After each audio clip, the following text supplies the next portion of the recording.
Magandang hapon po at narito na ang resulta na ating 5 p.m. Pisas o Lottery results today. Ngayong araw po ng linggo, February 8, 2026.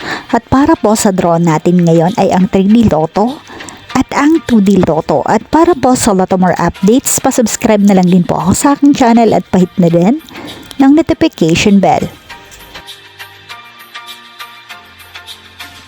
And for 2D Lotto, 5 p.m. draw, February 8, 2026, araw po ng linggo, 29 and 6, in exact order.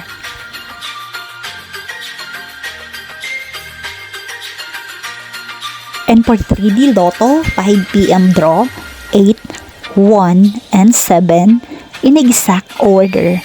Maraming salamat po sa inyong panonood.